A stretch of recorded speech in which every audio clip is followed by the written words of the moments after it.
This is Prashant. Yeah.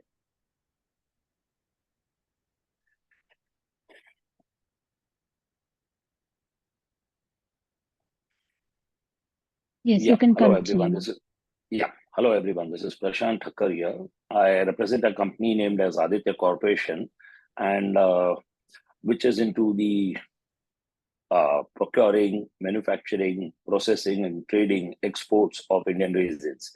Uh, we are an end-to-end logistics solution providers as well as the trade initiators for raisins, and one of the oldest persons who are into the business. Mm, Before starting, yeah, this is going to be the flow. First, I'm going to talk of what exactly are raisins, so generally a brief thing.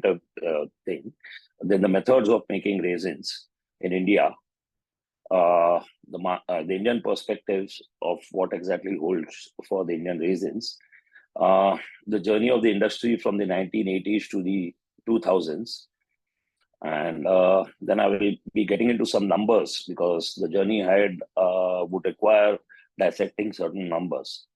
Um, then from the 2000s to the present, what is the scenarios, and then what the future holds for the Indian raisins.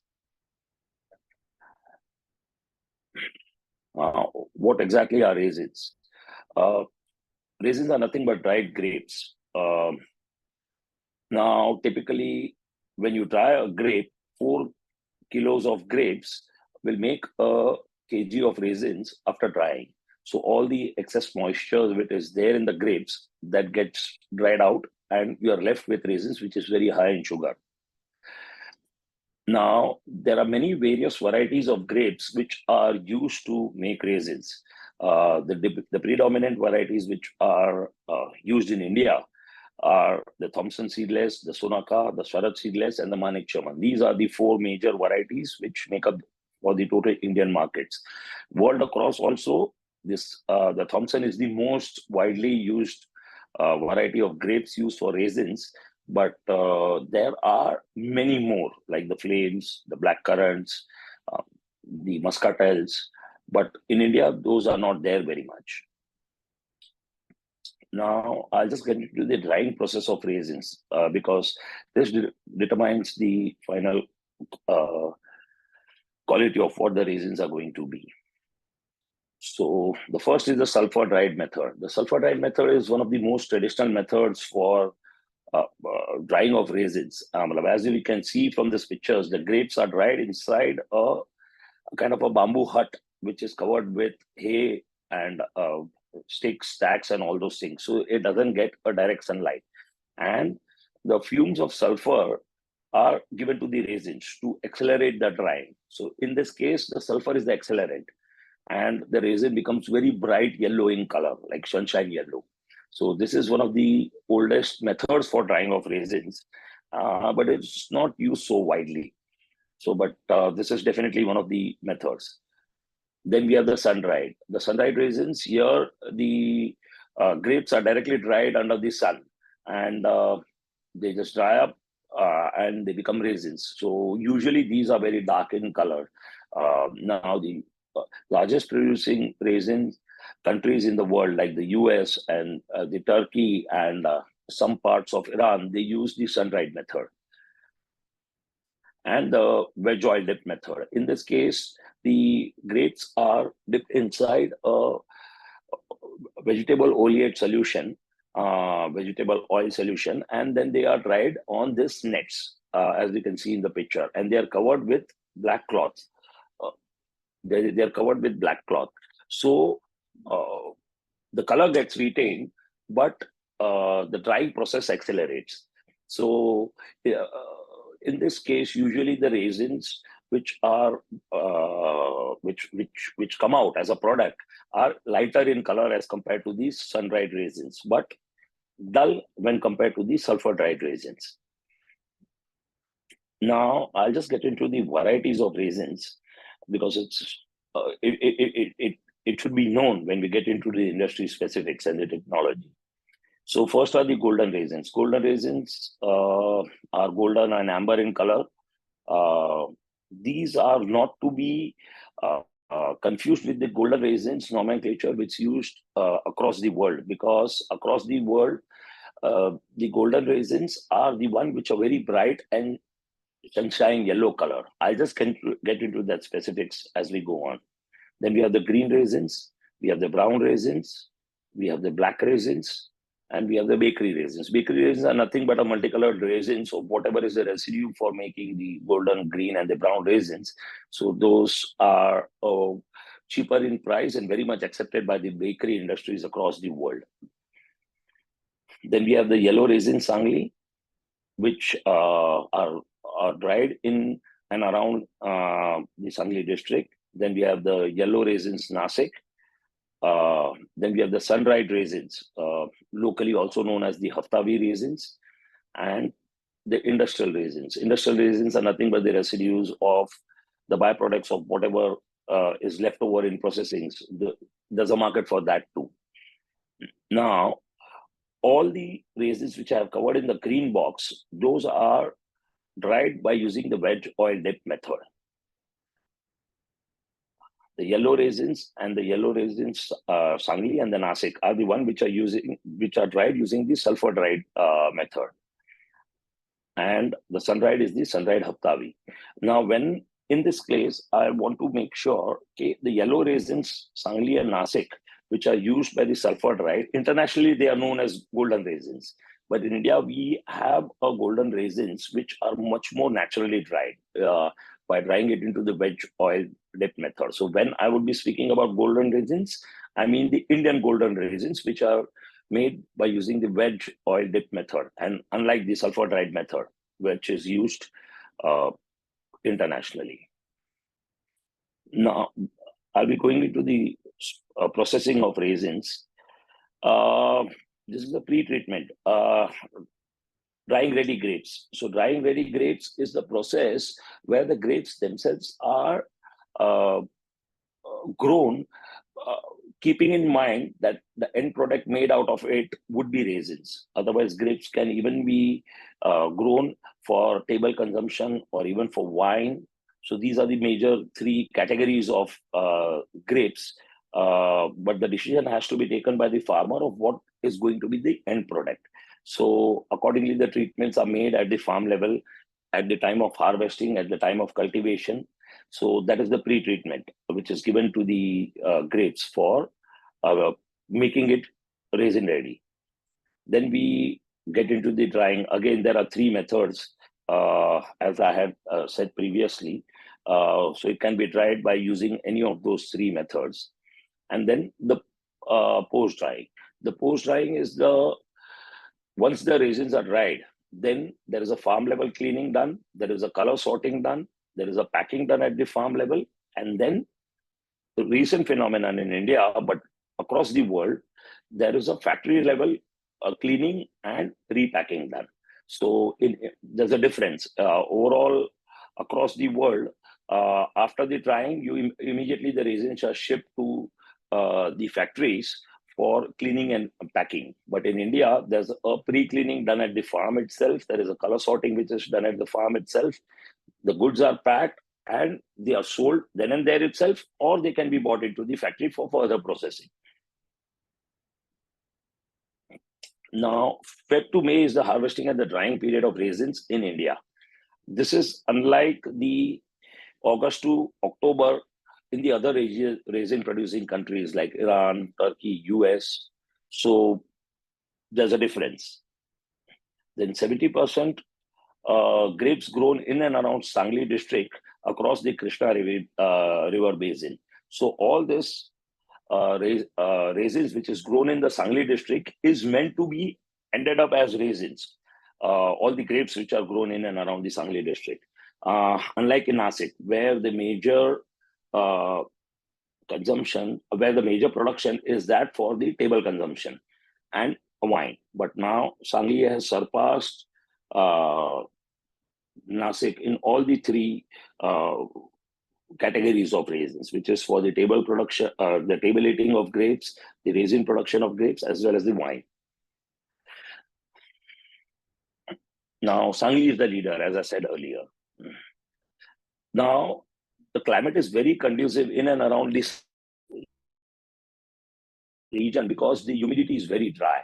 Typically, it's so dry that the humidity is less than 50%. So it's very much more conducive for drying of raisins. Now I'll be getting into the journey, and I'll be starting from the 1980s and will be ending up till the 2000 years. Now in the late 80s, India was still catering to its requirement of raisins through imports. Primarily, the imports were that from Iran or Afghanistan, and all the production. It started in the late 80s, but mainly all the raisins was meant for purpose for the table purpose, unlike for further processing into sweets or snacks or bakeries and all. That was not the case. Then early raisins, grapes was the early raisin grape was done in Sangli. So Sangli, the grapes which were made out specifically for raisins, and that was the trust and the onus right from the start itself. So the industry in Sangli was meant to be the raisin industry, and never its focus was never there on the consumption of grapes as a table purpose. And initially, the drying method which was used was that of for sulfur drying, and the first cold storages came up in Sangli during those periods. Prior to that, all the grapes were shifted to Pune, and it was stored over there. Then in the 1980s, there was a wider shift to the veg oil dipping method in Sangli from the sulfur drying. And Nasik, it was very much well known for grapes for table consumption. So whatever the rejects were there for the table consumption, and just to increase its shelf life, those were dried and made into raisins at the Nasik, unlike Sangli. So the 90s saw a very rapid increase in the production. So when during the late 80s, early 90s, when the production of raisins started, it was a couple of 100 tons, and it quickly ran into 5,000 tons by 1995. And then there was formation of APMC markets to enable the farmers to sell their produce in the mid 90s. Now, by the 2000s, early 2000s, the number of cold storages, it went up to 75 for storing of raisins.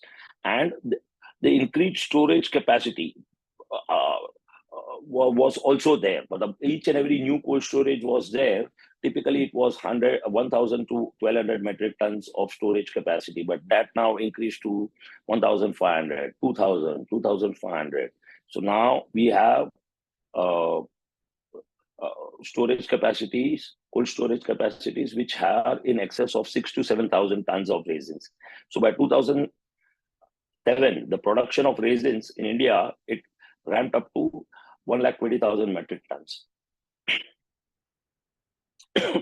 Now, before I get ahead further, I would like to generally dissect some numbers for a better understanding.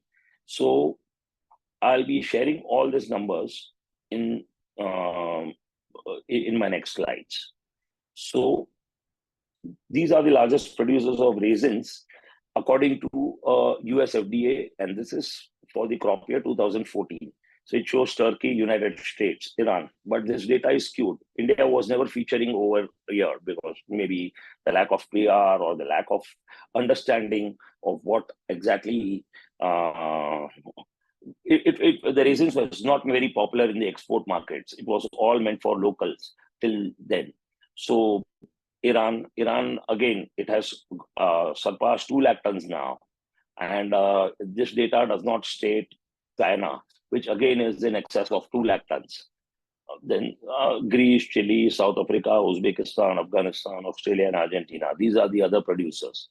And All these countries plus China make up for 100% of the resin producing countries across the world. There is no place other than these where raisins are produced. Now, I'd like to run through the market sizes.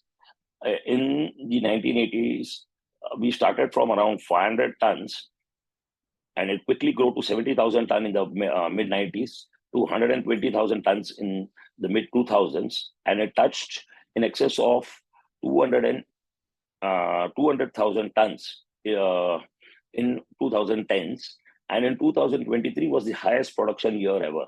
It was in excess of 3 lakh tons. And then this year, there is a short crop because it's basically a spillover effect from 3 lakh tons, which was the highest which we had ever seen. And there was a bumper crop last year. So I would say only the froth has been taken care. So around 200 to 250,000 tons is the average which India has produced in the last couple of years. Now, I'm going to talk about the breakup variety-wise of raisins. Over here, we can see the golden raisins and the green raisins are the highest in terms of percentages, followed by the Nasik yellow raisins, the brown raisins, the bakery raisins, and sun-dried aftabi. These are all very minuscule.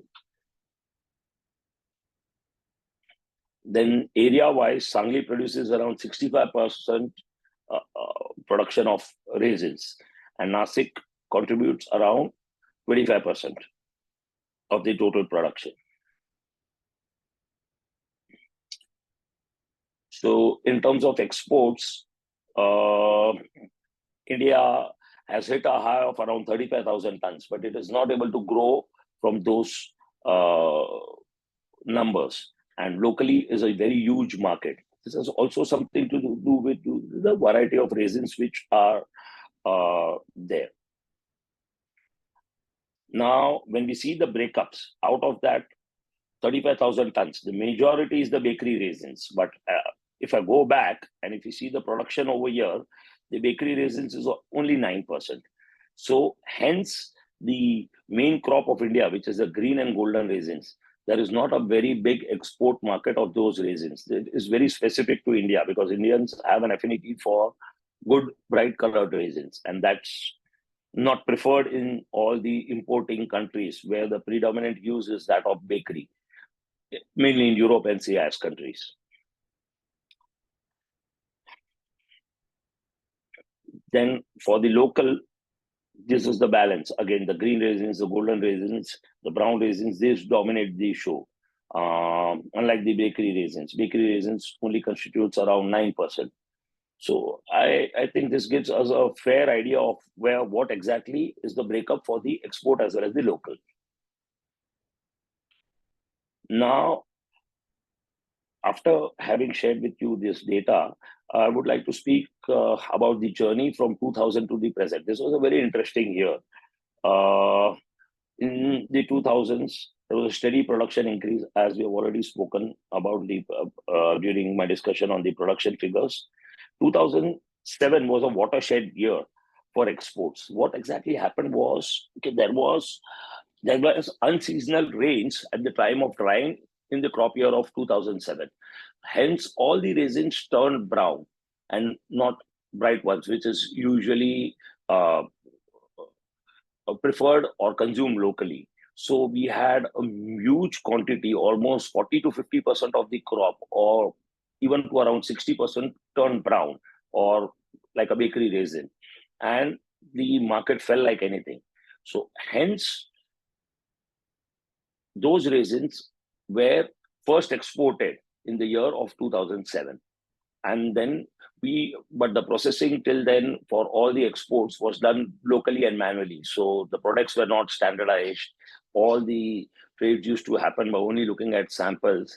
So in the year 2008, representatives of our company had a study tour across the world to see how the raisins are grown in all the major countries. So we visited Turkey, America to see how is the processing over there done. because exports market seemed to be a very big potential.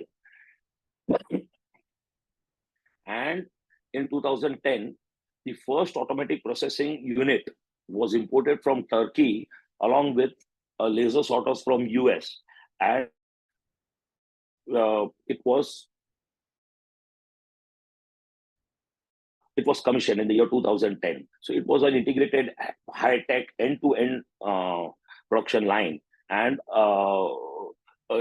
this is a district level cluster named as Sangli Grape Growers Association. So we are also a shareholder and part of the cluster. And after that, Sangli has also got a GI tag for raisins. And after that, the first private plant, the processing plant, was commissioned at our place in the year 2014. And then in the year 2016, we came up with the first ever cold storage, which was a robotic cold storage.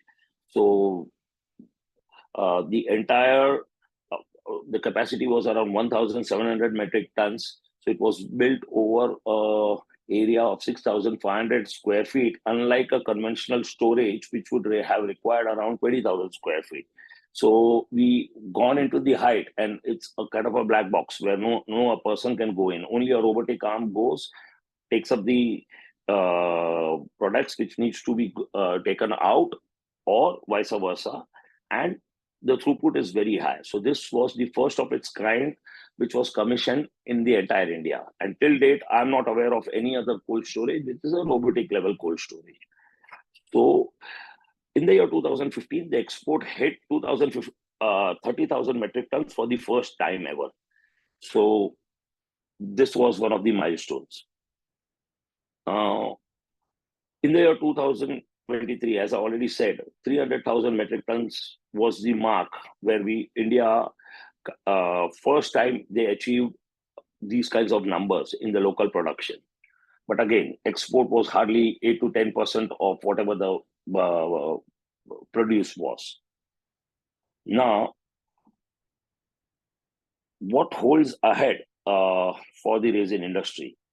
Now, as on date, 100% automatic processing is done for export markets. Nothing is by hand, nothing is by conventional machines. The entire export of 30,000 tons is being done by the processing units, the integrated processing units. There's an increased share of local production also for automated processing. Whatever is meant to be consumed locally, that is also now being processed and cleaned on these processing plants. And now there are more than around 20 processing lines in India who are into the raisins processing. The strengths, as we go ahead, it was always a sample or a lot-based trading, which was always there in India. But now there is a standardizations. Now people speak on standardized colors, standardized specs. So this has definitely increased as times have gone by. And now India is able to give microbiological compliant product, heavy metal residual guaranteed products, sulfur guaranteed products. All such kinds of products are now India is able to offer to the world markets as well as to the local Indian markets. Now, what are the challenges?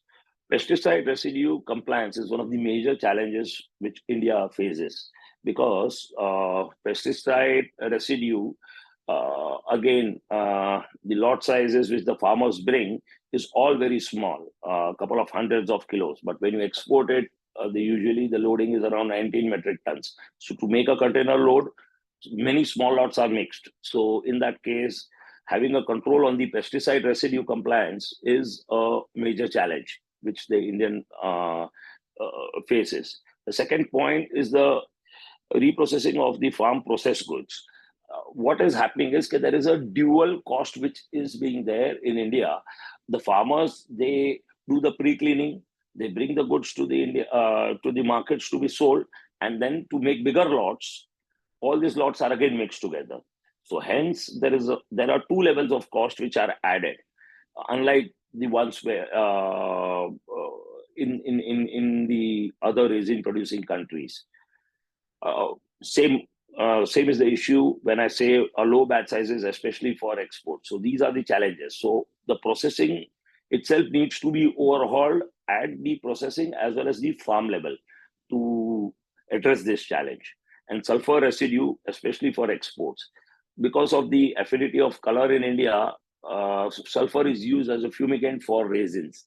And European bakeries, they require sulfur-free raisins where the levels are less than 10 ppm. So it's a very tough challenge because brown raisins, if you make raisins with low sulfur, then the color turns brown because sulfur adds as a fumigant and also as a shelf life enhancer.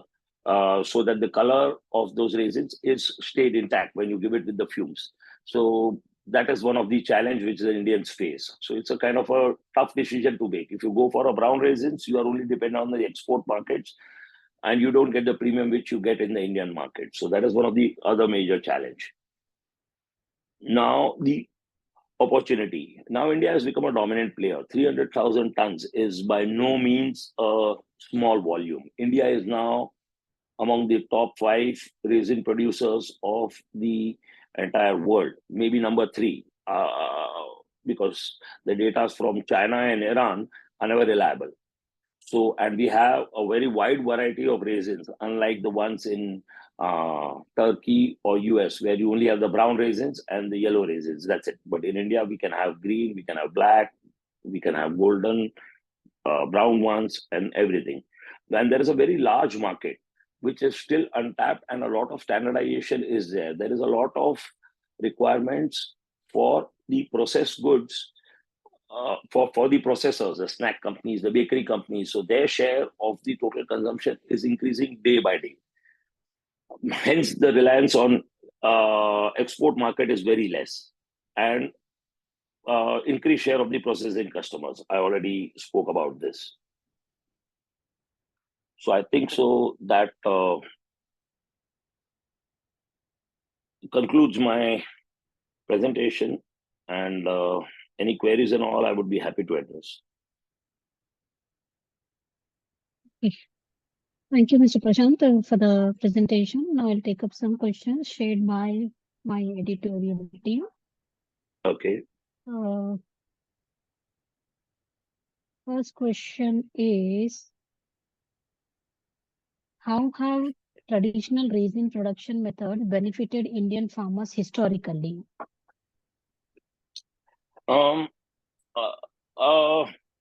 Traditional methods have benefited farmers because, unlike the processing in big export dominated countries like US and Turkey, where the farmers, they usually dry the raisins directly under the sun, and they just pick those up in huge bins and get it to the processing centers.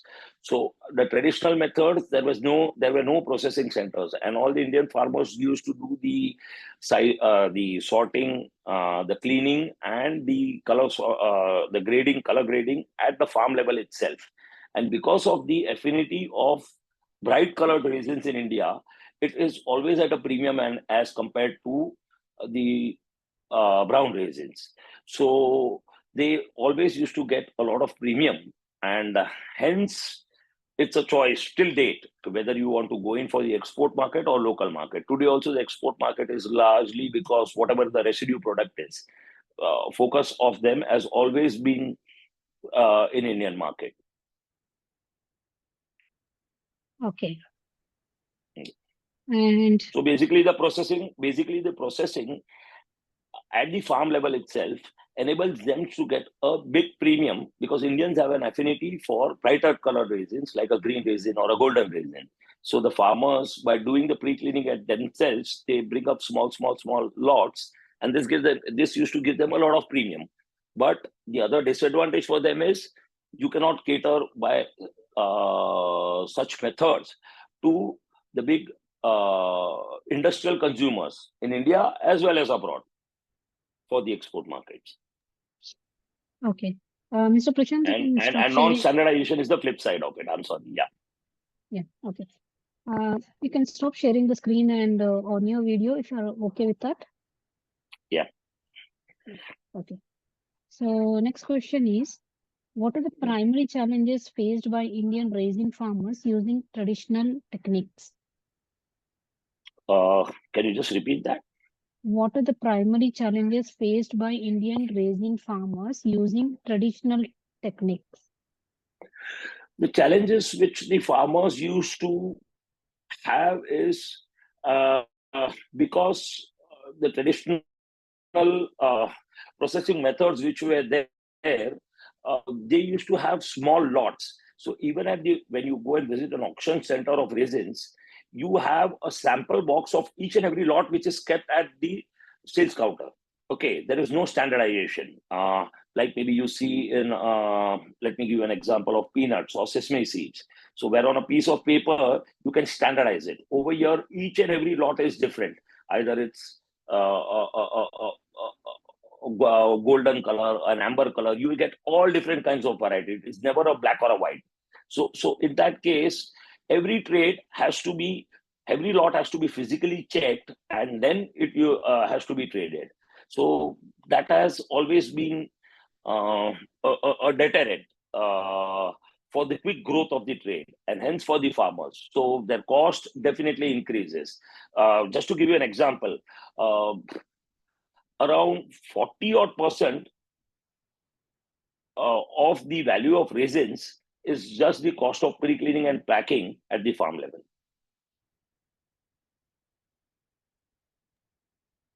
Okay. Yeah. Yeah. Okay. So next question. Yeah. How do technological advancements in raisin production benefit farmers in terms of yield and quality? In terms of yield, yes. In terms of yield, what the farmers can do is, like their overseas counterparts, they just can dry the raisins in bulk and bring it to the processing unit for further processing, grading, cleaning, sorting. So they are left with more time, and more energies and resources can be uh, put on the growing of grapes, ultimately meant for raisins, and for drying of the raisins. And the cleaning and sorting headache can be left to the processing units. So, of course, absolute wise, they will get a lesser yield, but they will save much more on the cost what they incur for the pre-cleaning at the farm level. So that is one advantage which these people have. And what was the other point which you said? Yeah, 1 second. Um, About the quality, you said. yeah, correct. Yeah, Terms of yeah, yield and the quality. Yeah. quality. So in terms of yield, if they have more resources towards drying and the production, so definitely they can uh, increase their yield because their energies are not going into the pre-production in cleaning and sorting. So that is taken care at the processing center itself. But in terms of quality, again, that's very subjective. India is a peculiar market. If you are looking at Indian markets, then processing centers, I don't think so, are as yet equipped enough to sort and clean the color what the farm person can donate it, because there are variety of colors in raisins. So with processing unit, you can get a lot of speed, you can get a lot of accuracy in terms of cleaning, but in terms of sorting on the basis of color, there are color sorters, but those are, because resin is a very tricky thing and a sticky product. So hence, a little bit of human intervention will always be required if you are particularly catering to the Indian market. But in case of export markets, processing units is the way to go. Okay. And what are the key factors motivating Indian farmers to adopt modern techniques in raisin production? Again, as I said, the sorting, uh, And now the color sorters are much more equipped than what they were around a decade back. So now again, it's all based on color. Everything is based on color. Again, because local is a very huge market and the major chunk of the consumption of the Indian markets. So with the advancement of color sorting techniques, the yield, the throughput, the production can definitely be increased. It can either be at the farm level or at the processing center level. But the color sorting technology needs to be evolved or needs to accelerate further. Right. Okay. And can you outline the economic impact of transitioning from traditional to technological methods for Indian raisin farmers? The economic impact, as we can see, because of since 2000, early 2000s, early 2010, 12, 13, when the first processing units came. That is the technology of what I'm speaking about.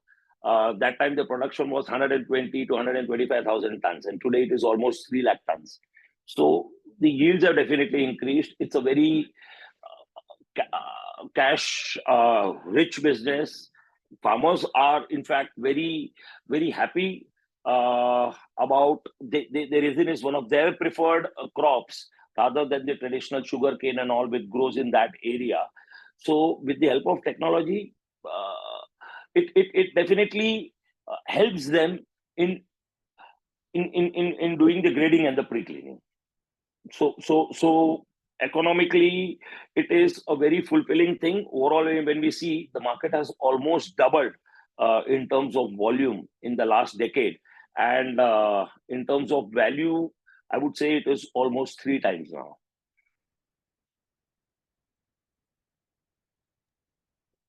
Okay. And how do traditional and modern raisin production methods differ in terms of labor requirements for Indian farmers? Of course, it was a very big labor-intensive thing back then. But you typically you have those sticks. Just to give you an example, typically you have those capstems or the sticks which are attached to the raisins. That was done manually or through a wooden traditional machines. But now we have some very high-speed, fast capstemmers, which does the job as efficiently as what used to be earlier. And of course, again, the cleaning, the size grading, sorting. So all these definitely, and there are many farmers who have come up with their own production lines. As I said in my presentations, there are more than around 20 lines. Out of that, 5 to 6 lines are that pulled by the farmers themselves. Okay. And okay, 1 second.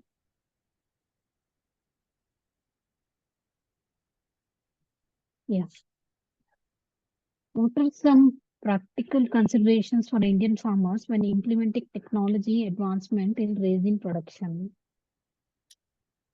Practical considerations. Yes. See, practicality, all the technology which is there, this is much more suited towards the processes or the techniques which are there in Turkey and US. So those techniques to suit it to the Indian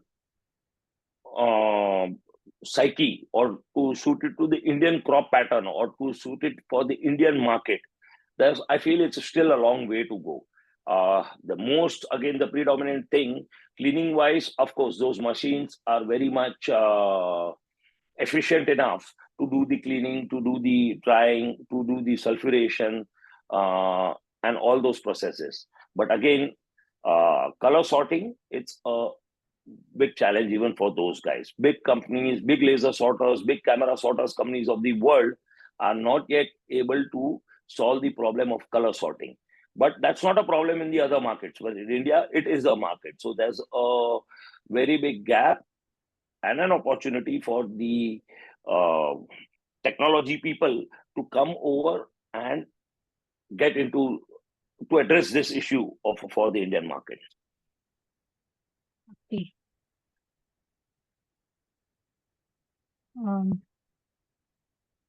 Yeah. How do modern techniques address issues such as pest management and crop loss for Indian raisin farmers? Modern techniques have not helped that much in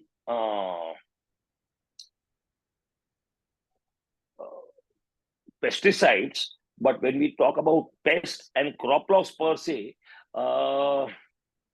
again, technology-wise, it's very much weather dependent, even at the time of harvesting and even at the time of drying. Drying also is not yet mechanized. In the entire world, drying is the sun is the preferred and the only way of drying of raisins. So at the farm level, apart from pre-cleaning and further processing, in growing and drying of raisins, technology has not yet kept up with the pace of the demands, not only in India, but in the entire world. Yes. And what support systems are available to Indian farmers to facilitate the transition to technological advancements in raisin production?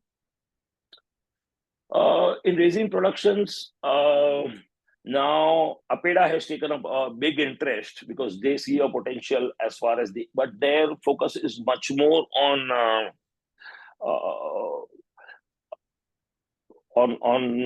the export side of it. So they are planning to come up with a system which they have already implemented for the export of grapes, which is known as the grape net. So they are going to come up with a system known as raisin net, where the traceability of the pesticide residues is taken back to the box or the farm level. So that is one thing which APEDA is doing. A lot of work, a lot of interest is there among the laser sorters and the camera sorters companies of the world. Companies like Buller, Key Industries, Vices, there's a Japanese company, I don't remember their name. These are the big guys for the laser and the camera sorters of the world. So raisin is a big sector, and a lot of interest is there from the private sector guys also. And there is a raisin research institute based out of Pune. At the farm level, those people are also very much interested and working jointly with the farmers for enhancement of their crops. But still, the traditional method continues. A long way to catch up. Okay. And how does the adoption of modern methods contribute to the long-term sustainability of Indian raisin farmers farming practices? So this is specific to the farm level, you are saying? Yeah. Or maybe can you just repeat it again? How does the adoption of modern methods contribute to the long-term sustainability of Indian raisin farming practices?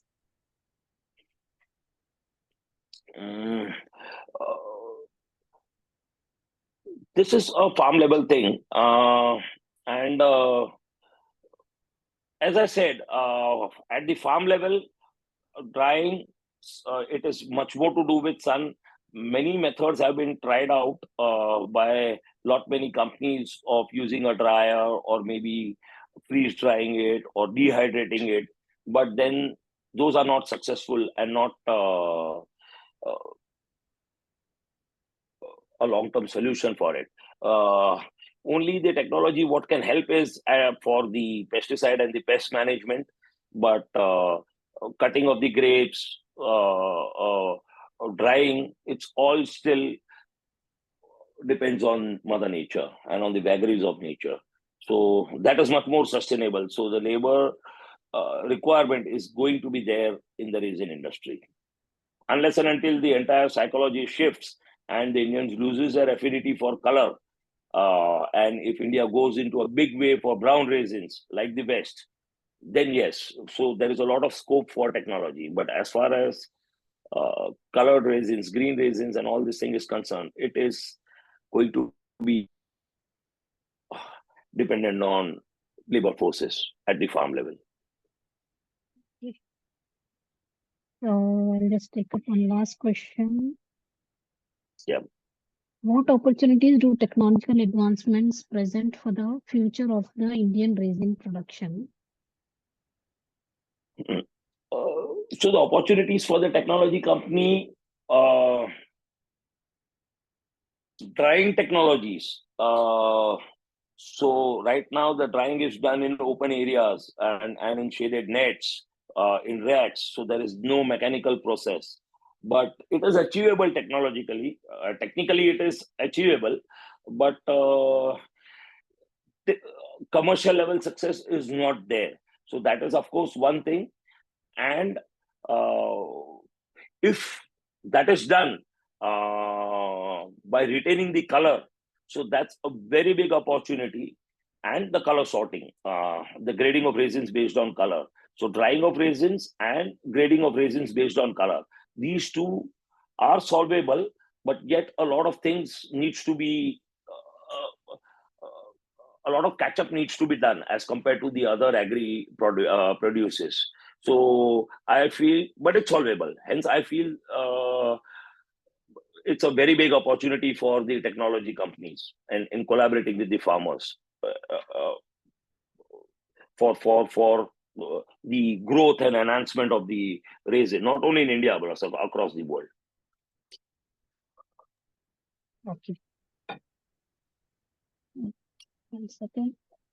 Before we end, I would like to check with Akanksha if she has any questions. Yeah. Akanksha, you can unmute yourself. Yeah. If you are speaking, we are unable to hear you. Or you can post in the chat box. Yeah. Maybe I believe there's some problem with the mic.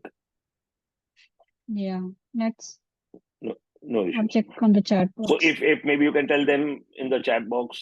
No, she doesn't have. She has replied. Okay, she doesn't okay. have. No issues. No Okay. issues. Okay, Mr. Prashant. So now we have come to end of question round. So and I would like to thank you for answering all the questions in depth and for the presentation. We'll end this meeting now. Yeah. Thank you. Yeah. Thank you.